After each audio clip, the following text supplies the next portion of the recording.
ओम सर्वे भवन्तु सुखिनः, सर्वे सन्तु निरामयः, सर्वे भद्राणि पश्यन्तु, मा कश्चित् दुःखभाग् भवेत्। ओम शांति शांति शांति। भगवान श्री रामकृष्ण देव, जगत जननी माँ शारदा जी और स्वामी जी को प्रणाम करता हूँ। मेरे गुरुदेव पूजनीय स्वामी बुद्धेश्वरानंद जी महाराज को मेरा प्रणाम, आप सबको प्रणाम है। आज ये स्मॉल वीडियो सीरीज में एक छोटा सा सब्जेक्ट है। ये कुछ हमको वो बोलते हैं कि who is a role model from this. 5-6 उदाहरण दिया है हमको। कुछ एक पता नहीं कि हम जीवन में एक आदर्श मानते हैं, ऐसा हमको होना चाहिए, ऐसा होना चाहिए। तो this is like this: sun is selfless, earth is patient, tree is disciplined, ants diligent, dogs devoted, and penguins resilient. Who is a role model from this? तो 6 लोगों का नाम, 6 माने प्राणियों का नाम दिया उसने, 6 वस्तुओं के नाम दिया है। तत्व है सन, पहले होते हैं सन इज सेल्फलेस। अनंत काल से, बिलियंस ऑफ ईयर से सन, सूर्य नहीं होने से नहीं हो पाएगा हमारा काम। जो हीट उनका जो देता है, सारा अगर अंधकार हो गया तब the whole world will be destroyed. हम जानते हैं, उसका कारण भी जानते हैं। तो लेकिन सन को कोई चाहिए नहीं, बोलते कि सेल्फलेस मतलब उनको बदले में कोई चाहिए नहीं। It is going and giving and giving and giving. जैसे कहते हैं ना, नदी भी पानी जल देते जाती है। फल कभी अपना वृक्ष कभी अपना फल को नहीं खाता है। तो सो मेनी एग्जाम्पल्स। ये सब परस उपकार के लिए रहते हैं, सेवा करते हैं। अभी उसको आएंगे ट्रीज के पास। तो सन इज सेल्फलेस। तो हमको स्वार्थपर बनना चाहिए, कहीं से कुछ ना लेकर, प्रतिदान में कुछ ना लेकर। It is out of love that sun gives. Duty, उसका ड्यूटी बाउंड है, लेकिन फिर भी ये जो तत्व है, देयर इज लव इनसाइड। अब हम सभी सन की बात तो कहेंगे नहीं, सभी तो सन नहीं बन सकते हैं, लेकिन जो रोल मॉडल बनते हैं हमारा कोई, that means we will do like that unselfishly.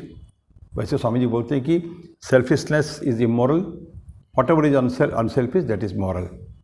जो स्वार्थपरता जहाँ है अनैतिक है, जहाँ निस्वार्थ पड़ता है, परम निस्वार्थ पड़ता है, वो है नैतिक है वो।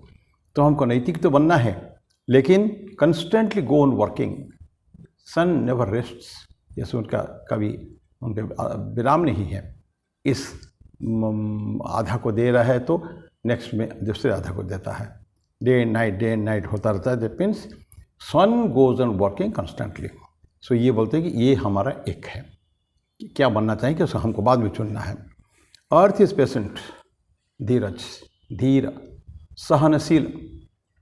हमारे मातृभूमि जो है, ज़मीन जो है, भूमि, सभी की भूमि कहीं के भी हो, हम लोग कितना अत्याचार करते हैं। हम उसके बाद माता बोलते हैं, माँ बोलते हैं। हमारे भारत माता, कम से कम भारत के जो बासिंदा है, हम लोग सुबह उठ के उसको भारत माता को प्रणाम करते हैं। समुद्र वसने देवी करके जो मंत्र है, उसके मंत्र पढ़ के हम लोग उसको प्रणाम करते हैं, क्योंकि हमारी माता है भारत माता। बादे बोलते हैं कि पदस्पर्शम क्षमस्व में।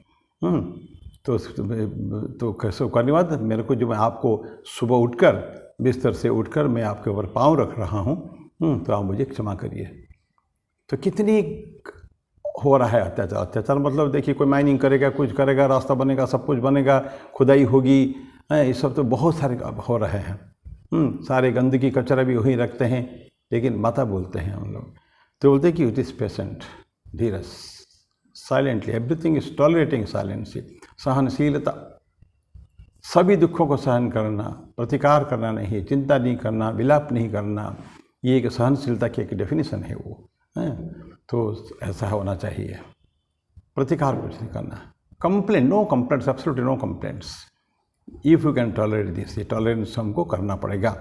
अर्थ is patient, tree is disciplined. पेड़ वृक्ष चल नहीं फिरते हैं, तो वो लोग अनुशासित है, एक जगह खड़े हैं। और ट्रीज से बहुत कुछ हमको मिलता है। हमको याद आ रही है भागवत में भगवान कृष्ण, छोटा बाल कृष्ण जो है, ग्वाल बाल के साथ खेल रहे हैं। और बहुत घना जंगल के अंदर पेड़ के नीचे बैठे हैं, ऊपर से थोड़ी थोड़ी हल्की हल्की बारिश वृष्टि हो रही है, इधर धूप भी है, उसमें बैठे हुए हैं। तो कृष्ण बालक गोपाल को बोलते हैं कि पश्यते तन महाभागन। ये जो वृक्ष को महाभाग महापुरुष बोलते हैं, ये सारे एक एक महापुरुष है। क्यों महापुरुष के बोलते हैं? फिर बहुत सारे श्लोक है। महापुरुष क्यों है? कि उनका सब कुछ पेड़ अपने को दे देता है। पेड़ का हर पार्ट, पत्ता हो गया, उसका डालियाँ हो गई, उसका फूल हो गए, विभिन्न पेड़ में विभिन्न प्रकार, सभी के फूल हम नहीं खाते हैं, लेकिन विभिन्न प्लांट में उनका जो उसका पार्ट जो है सब कुछ हम को यूज़ करते हैं। खोद के भी उसका निकाल लेते हैं। और बड़े बड़े से नौका फोका तो उसी में से लकड़ी में बनता है। तो ये लेकिन हमको सारे दे रहा है। तो भगवान कृष्ण से बोलने के बाद वो बोलते हैं ग्वाल वालों को, बहुत सुंदर श्लोक है, यथावत ये सब क्या क्या करते हैं, सभी सारे अपना सब कुछ दे देते हैं बिल्कुल अनसेल्फिशली। बोलते हैं यथावत जन्म साफल्यम देहि नाम यह देहिषु प्राणी अर्थे धिया वाचा श्रेय आचरण सदा। अच्छे व्यवहार करते हैं, अच्छा बर्ताव करते हैं वो पेड़। तो बोलते कि हमको क्या करना चाहिए? What is the message for us? We are not trees. हमको क्या करना पड़ेगा? कहते यथावत जन्म साफल्यम, जन्म को सफल करना चाहिए। कैसे? देहिनाम यह देहिषु, जो शरीर धारण किए हैं, देह धारण किए हैं, हमारा आत्मा जो जीवात्मा एक शरीर को आश्रय लिया है, देह धारण किए हैं, तो कैसे करेंगे? प्राणी अर्थी धिया वाचा श्रेय आचरण सदा, हमेशा अच्छे बर्ताव करें, अच्छा व्यवहार करें सबसे। कैसे? हैं अपने मन से, वचन से, कर्म से, सभी से। तो बोलते हैं श्रेय आचरणम यथावत जन्म साफल्य देहि नम देशु, प्राण देकर, अर्थ देकर, वचन देकर, कर्म करके, सब कुछ करके, प्राणी अर्थे धिया वाचा, वचन से भी, बुद्धि से भी और मन से भी, अपने सब कुछ द्वारा प्राण देकर सब कुछ दान करना, give it away. The whole life is for giving, Swami ji हुआ करते थे। सारा जीवन देने के लिए है, डोंट आस्क। प्रेम का स्वामी जी डेफिनेशन देते हैं, एक बहुत सुंदर डेफिनेशन। क्या है? Love is a triangle. बोलते स्वामी जी बोलते लव इज़ अ ट्रायंगल जिसका one angle is love knows no bargain. प्रेम कभी प्रतिदान नहीं जानता है। Then second, love knows no fear, भय नहीं। और love is the highest ideal, उच्चतम आदर्श से है। तो ये प्रेम की बात है। और ट्रीज सब कुछ देते हैं, प्रेम के साथ हम कह सकते हैं। वो जानते नहीं प्रेम के साथ, ठीक है, उनको निर्जीव मानते हैं, लेकिन वो भी तो निर्जीव तो नहीं है, सजीव है वो। हम जानते हैं वो, हम डॉक्टर जगदीश चंद्र बोस ने जो एक्सपेरिमेंट दिखाया था अपने मशीन के साथ कि तो दे आर लिविंग, प्लांट जो है लिविंग है वो। तो ट्रीज डिसिप्लिन, एंड्स डिलीजेंट, वो भी बुद्धिमान होते हैं, एंड्स चतुर होता है। चींटी बड़े कर्मशील है। जर्मनी के जो एक थे चांसलर, उन्होंने लिखा है, देखिए मुझे अगर अगले जन्म लेना है, अगर मनुष्य जन्म नहीं मिलेगा तो मैं चींटी, बिस्मार्क है, ऑटो वन बिस्मार्क उनको आयरन मैन कहा जाता था, जर्मन के चांसलर थे। बोलते मुझे if I want to have it second birth, अगर होता है एवं इंसान नहीं होता है तो I would like to be born as a ant. वो लिखा है साथ, एंट कम्युनिटी करके हम लोग छोटपन में इंग्लिश में पढ़ा करते थे स्कूल करियर में, एंट कम्युनिटी बाय बिस्मार्क। इतना डिसिप्लिन है, कहीं डिसिप्लिन नहीं है, ये डिसिप्लिन है वो। डिलीजेंट, डॉग्स डिवोटेड, कुत्ते बोलते हैं, वो बहुत स्वामी भक्त होता है। बहुत उदाहरण है। नहीं तो कुत्ते को लेकर देखकर डॉग स्क्वाड क्यों बनता है? आर्मी में, सीआरपीएफ में, जब पुलिस फोर्स में स्निपिंग वो ये होते हैं, डॉग्स होते हैं, वो सूंघ के बता देते हैं क्या क्या कहाँ है, चोर पकड़ते हैं बड़े बड़े काम में। और I have seen in Meerut cantonment में डॉग्स को उनका रैंक भी है, कैप्टन, कर्नल, फल दुनिया भर के रैंक है। और एक को 3-3, 4-4 कमरे, ऐसी कमरा है उनको रहने के लिए, टॉयलेट अलग है, 3 to 4 रूम्स उनको मिलता है एक कुत्ता को। वो बड़े बड़े कुत्ते से होते। तो क्यों? Because they are devoted. Swami भक्त अभी रिसेंटली जब वो रतन टाटा जी मर गए, चले गए, रतन टाटा का जो बहुत फेमस डॉग था उनका, बहुत पेट डॉग, नाम उनका भूल रहा जो भी है, तो डॉग जिस दिन से मरे हैं उस दिन से डॉग उन्हीं के पास रहा, कुछ खाया नहीं, जल स्पर्श नहीं, खाना नहीं, कुछ नहीं, silently sat there and also died. कुछ दिन के अंदर वो भी मृत्यु हो गई उसकी, इतनी डिवोटेड है। तो डॉग कुत्तों के बारे में बहुत उदाहरण है। तो बोलते वो क्या है, बहुत डिवोटेड है, कृतज्ञ है। किसी फिलोसोफर ने लिखा है एनिमल्स ने सारी कृतज्ञता इंसान के लिए छोड़ दिया है। Animals have left everything this, जिसको कहते हैं इनग्रैटिट्यूड, जिसको कहते हैं ना कृतज्ञता, लेने के बाद भी उससे एहसानमंद नहीं होते हैं। सीने में छुरा भोग सकते हैं और पीठ में छुरा भोग सकते हैं, आपसे सभी लेने के बाद भी ये कृतज्ञता का हाइट से an animal will never do it, ये लोग कभी नहीं करेंगे, लेकिन इंसान कर सकता है। ये उन्होंने यही लिखा है, एग्जैक्ट सेंटेंस और ख्याल नहीं है, हिंदी में अगर करें कि जानवरों ने, पशुओं ने कृतज्ञता सारे इंसानों के लिए छोड़ दिया है। तो ये बोलते हैं कि डॉग्स डिवोटेड।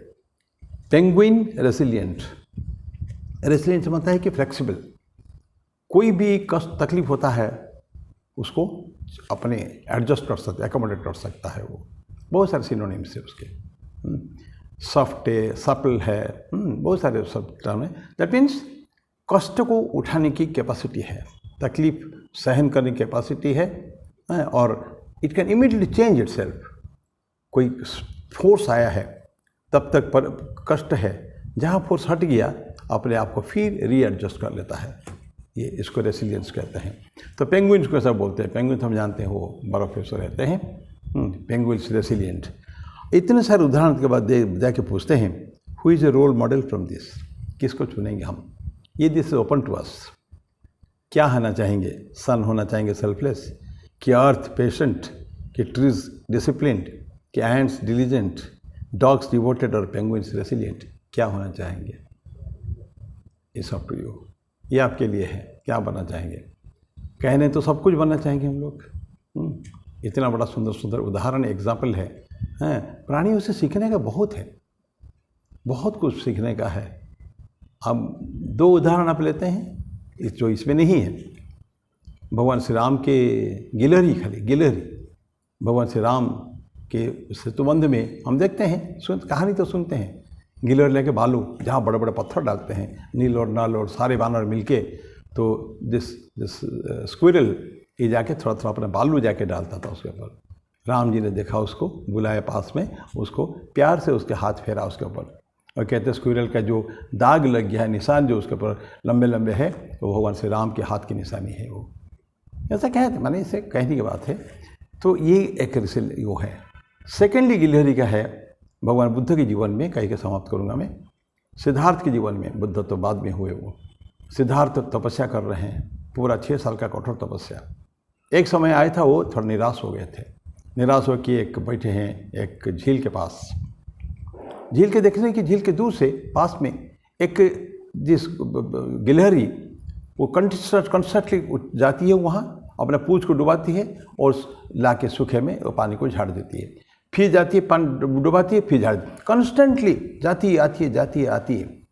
सिद्धार्थ तो देखते रहे, तो श्रांत क्लांत थे वो, और बहुत बड़े वृक्ष के नीचे बैठे थे, बहुत बड़ा झील ही वो, जहाँ आंखें जाती है वो झील है। तो उन्होंने बुलाया गिलहरी को, तुम नन्ही गिलहरी तुम क्या कर रही हो? बोले कि मैं इस झील को सुखाऊंगी मैं। तो बोलते कि तुम सुखा सकते हो ये? बोले यस। तो सिद्धार्थ तो एक स्टेटमेंट देते हैं, तुम अगर अनंत जन्म के, हजारों जन्म में ऐसा लो और सारा जन्म भर तुम अगर ऐसा करते हो तो भी इस झील को तुम सुखा नहीं पाओगे। नाउ व्हाट द गिलहरी सेज, बोलते कि तुम सोचते हो, बुद्ध को बोलते कि ये तुम सोचते हो कि नहीं कर पाओगे, लेकिन मैं I am confident that I will do. तब सिद्धार्थ को मन में आया ये कि अपेरेंटली जो इम्पॉसिबल दिखता है उसको करने के लिए छोटी सी गिलहरी जिसके बूंद में मुश्किल से 5 ml पानी भी नहीं आता होगा, वो एक झील को सुखाने की बात कर रही है, और मैं तो इंसान हूँ, एक बहुत बड़ा वो लेके आया था मैंने कि मुझे करना है। मनुष्य के जो जीवन जो दुखमय है, सारे जहाँ देखो दुखी दुख है, तो उसका दुख का निवारण मेरे को तो निकालना था। यह आकाशवाणी भी मेरे को हुई थी। I had promised it in an earlier life. पूर्व जीवन में कहीं मैंने अपने आप से प्रॉमिस किया था कि जीवन के ये जो प्रॉब्लम्स जो है उसका सल्यूशन निकालूंगा मैं, और मैं इतना जल्दी निराश हो जाता हूँ। फिर वहीं से उन्होंने जाके नया साहस, नया उत्साह लेके गए। देन तपस्या किया उन्होंने, तपस्या करके उनको प्राप्ति हुई, ज्ञान की प्राप्ति हुई उस वैशाख पूर्णिमा के दिन। तो जानवरों से हमको बहुत कुछ सीख सकते हैं। From any animal we can do. उसका अभी कहने का अभी समय भी नहीं है। अच्छी अच्छी चीज़ें सीख सकते हैं जानवरों से। तो ये अब हमारे पर मैं छोड़ा सबके लिए जो प्रश्न उनका है, इसमें से 6 में से आप क्या बनना चाहेंगे, या क्या आपका आदर्श होना चाहिए, रोल मॉडल इसमें से कौन है? माता पिता की बात नहीं कहे उन्होंने, टीचर्स की बात नहीं कही, लेकिन ये ऐसे बात कही है उन्होंने। तो मैं बात को यहीं समाप्त करता हूँ। आप उसको सोचिए, आप देखिए अपने जीवन में क्या बनना चाहेंगे। तब तक के लिए ओम शांति शांति शांति। हरि ओम तत्सत। श्री राम कृष्णार्पणमस्तु।